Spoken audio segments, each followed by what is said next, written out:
Have you ever walked away from a conversation feeling strangely reduced, as if something quietly chipped away at your confidence, even though nothing overtly wrong seemed to happen? There was no argument, no obvious insult. Everything looked normal on the surface, yet internally you felt smaller, less certain of yourself, replaying the exchange again and again, trying to understand what just happened. That subtle sense of unease is rarely accidental. When conversations consistently leave you anxious, doubting your worth, or questioning whether you said something wrong, it may not be a reflection of you at all. It can be a sign that you're interacting with someone who subtly destabilizes others in order to feel powerful. In many cases, that pattern points toward narcissism. In this series, we're unpacking 5 behaviors narcissists consistently display. These are not dramatic or obvious traits. They are quiet, relational patterns that surface early, if you know how to recognize them. Along the way, I'll share insights drawn from my own lived experience, not as a personal spotlight, but as a way to ground these dynamics in reality. More importantly, you'll learn practical strategies you can use in everyday interactions, so you're not just identifying narcissism, but protecting yourself from it. One of the earliest and most deceptive patterns begins with charm. There's a specific kind of charm that feels flattering at first, almost intoxicating. You meet someone who seems unusually interested in everything you say. They nod enthusiastically, laugh a little too hard at your jokes, and make you feel unexpectedly central, as if you've suddenly stepped into a spotlight you didn't ask for. At first, it feels good to be seen. But beneath that warmth, there's often a sticky feeling, like you've unknowingly entered into an unspoken contract. It's similar to the way a skilled salesperson makes you feel special while quietly creating a sense of obligation. What you're witnessing in those moments isn't connection, it's acceleration. Narcissistic charm arrives fast and intensely. Compliments come early. Emotional closeness is rushed. Praise feels disproportionate to how well they actually know you. This kind of charm isn't meant to build trust over time. It's designed to bypass it. In narcissistic dynamics, charm is often the entry point for love bombing. Attention escalates quickly, sometimes overwhelming you with affection, validation, or future-oriented language before a genuine bond has had time to form. With overt, grandiose narcissists, this may show up as bold declarations of connection. They might describe you as uniquely special, someone they've never met before, or immediately place you into an important role in their life. You may hear talk of future plans, loyalty, or closeness that feels oddly premature. With covert narcissists, the charm is quieter and more understated.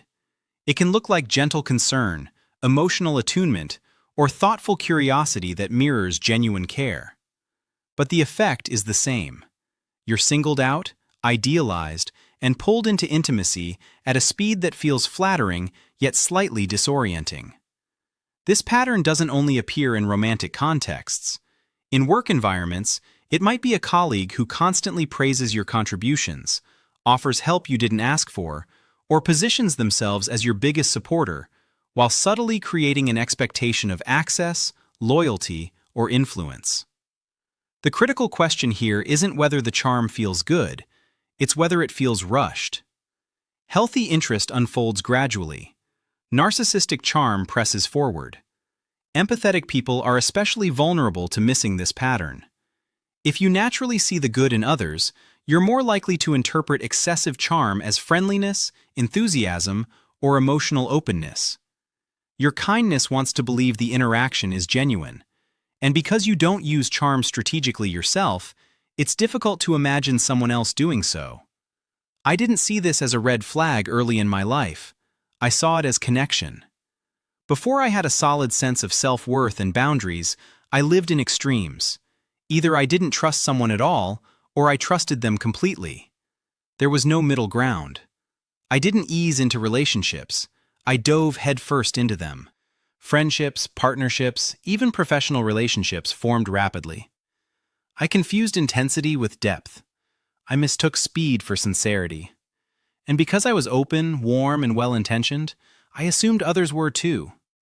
Many empathetic people share this experience. We move quickly because we're kind. We trust easily because we care. And when something feels off later, we blame ourselves instead of questioning the dynamic.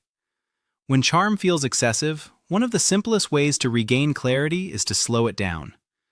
Instead of immediately absorbing the compliment or attention, try responding with curiosity rather than acceptance. A gentle, "Thank you, what made you say that?"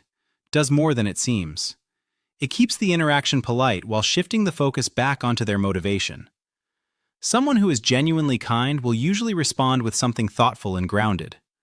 Someone using charm strategically may dodge the question, offer something vague, or redirect attention back to themselves. That response tells you far more than the compliment ever could. Another early pattern often appears right after the charm phase, sometimes even alongside it: a quiet absence of empathy. Imagine sharing something personal, something that matters to you, and being met with indifference. Maybe the response is minimal. Maybe the subject is quickly redirected back to them. You're left feeling exposed and oddly foolish for opening up. This isn't about someone having an off day. Everyone misses emotional cues sometimes. What signals narcissism is a consistent pattern of emotional disengagement whenever the focus isn't on them. Narcissists struggle to sit with emotions that don't serve their needs.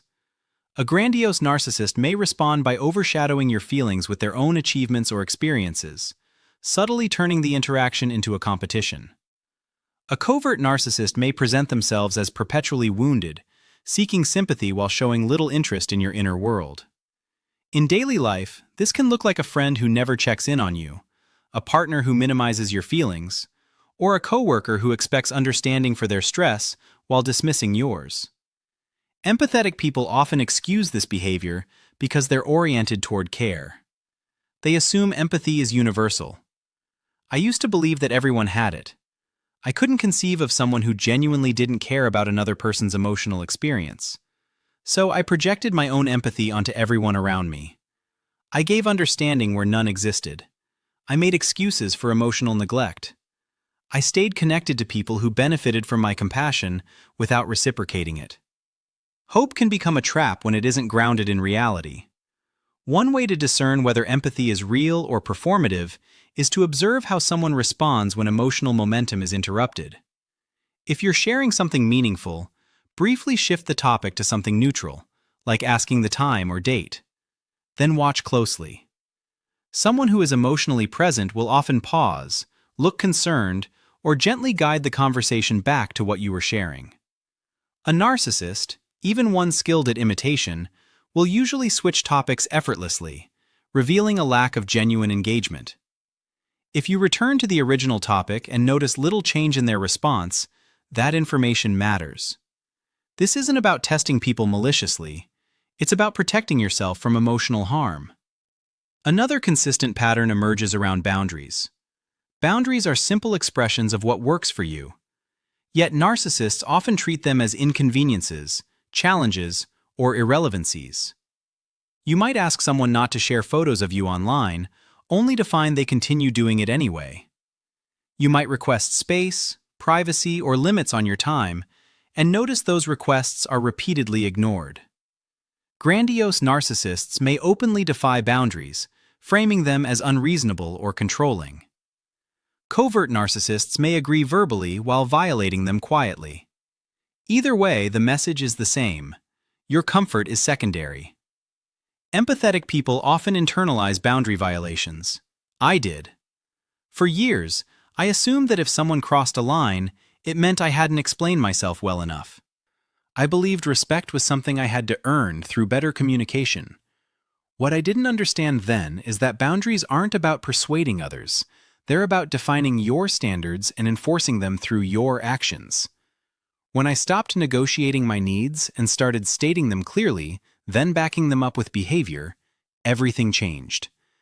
If someone repeatedly violated those limits, it became clear that the issue wasn't my clarity, it was their respect. To assess how someone handles boundaries, make a clear request and then observe what they do, not what they say. Words can sound cooperative. Behavior tells the truth.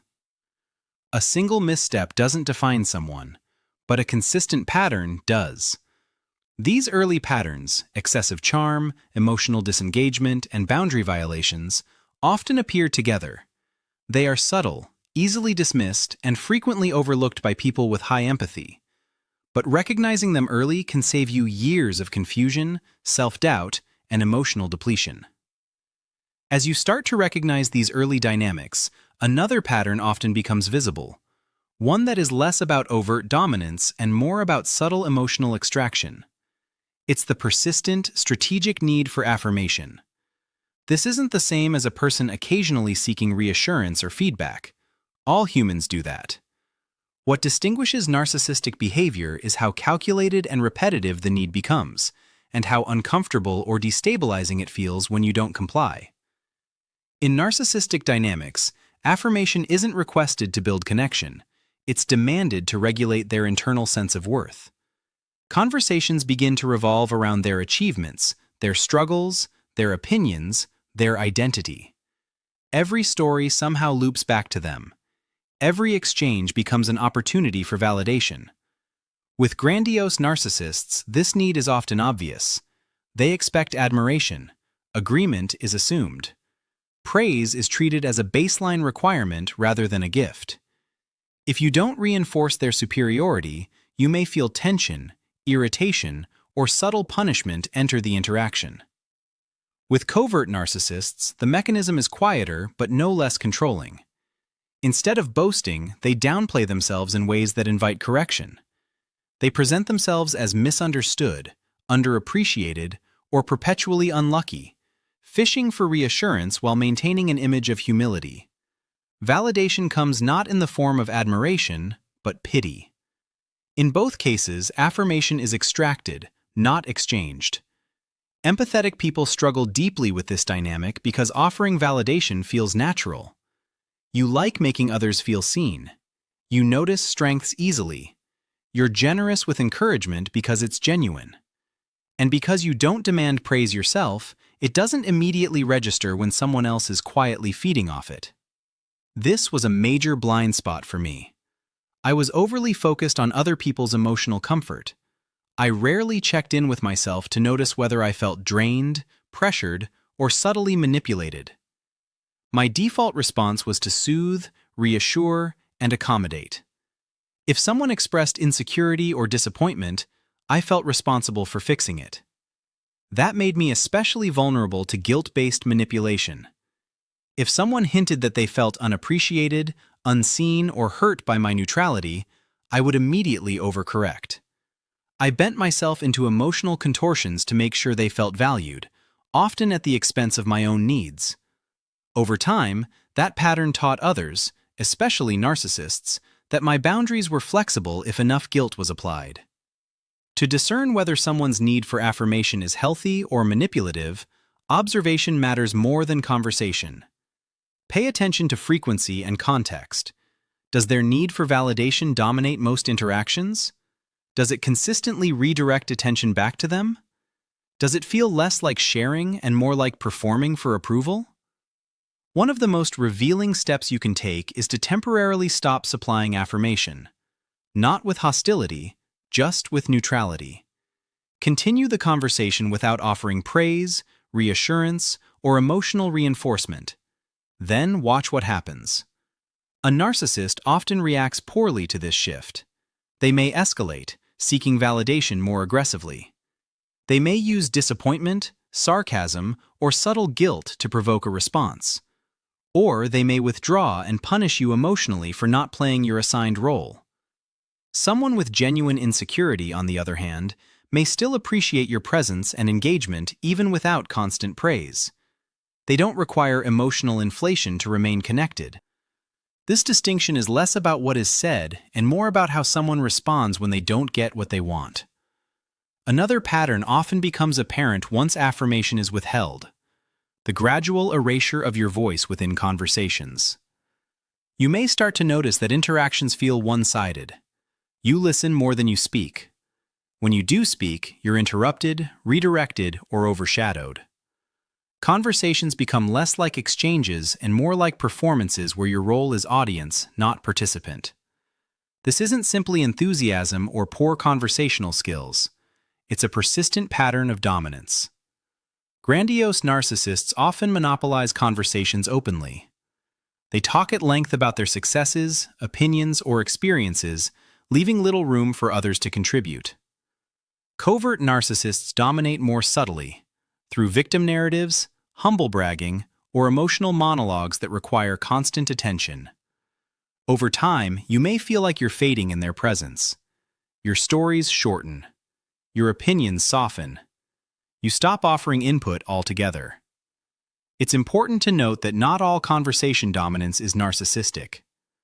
Neurodivergent individuals, people with trauma histories, or those with social anxiety may talk excessively for reasons unrelated to control or manipulation.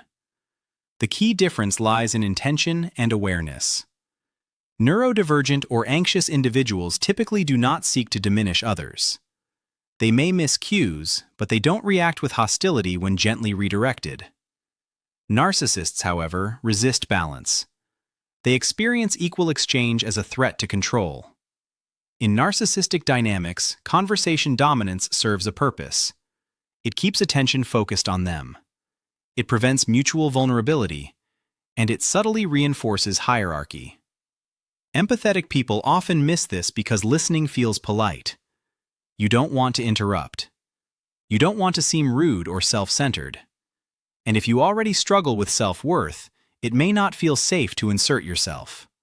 That combination, high empathy and low self-worth, is particularly attractive to narcissists. For a long time, I didn't feel entitled to take up space. If someone talked over me, I let them. If they redirected the conversation, I followed along. I nodded, smiled, and made myself easy to overlook. That made me an ideal source of narcissistic supply, present, attentive, and non-threatening. To rebalance conversations and assess whether someone is capable of mutual exchange, it helps to gently reassert your presence. Simple phrases like, "That's interesting," "It actually reminds me of," can create space without confrontation. Nonverbal cues like leaning forward or signaling that you have something to add can also help. If subtle cues are ignored, a direct but calm request such as, "Can I share my perspective for a moment?" provides clarity. The response you receive tells you a great deal. A healthy person will make space. A narcissist may dismiss, ignore, interrupt, or react defensively. They may become irritated, triggered, or attempt to regain control of the interaction. The goal of these techniques isn't to win conversations, it's to affirm your right to exist within them. When attempts at balance are consistently rejected, that information matters. Healthy relationships allow for reciprocity. Narcissistic ones do not. Taken together, these 5 patterns, excessive charm, lack of empathy, boundary violations, strategic affirmation seeking, and conversation dominance, form a recognizable relational signature. None of them alone confirm narcissism, but when they appear repeatedly, especially alongside feelings of self-doubt, confusion, or emotional depletion, they deserve attention. Empathy is not the problem. Unprotected empathy is. The most effective way to guard against narcissistic dynamics isn't hypervigilance or cynicism. It's self-trust. It's learning to listen to the quiet signals in your body that tell you when something feels off. It's valuing your time, energy, and emotional presence enough to stop offering them freely to those who misuse them. When you begin to respect your own boundaries, voice, and emotional needs, something interesting happens. Narcissists lose interest. They are drawn to people who doubt themselves, not those who are grounded.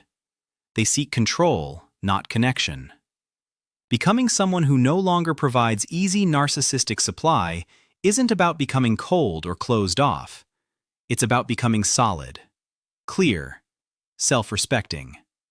And when that shift happens, the people who cannot tolerate it reveal themselves quickly, often without you having to do anything at all.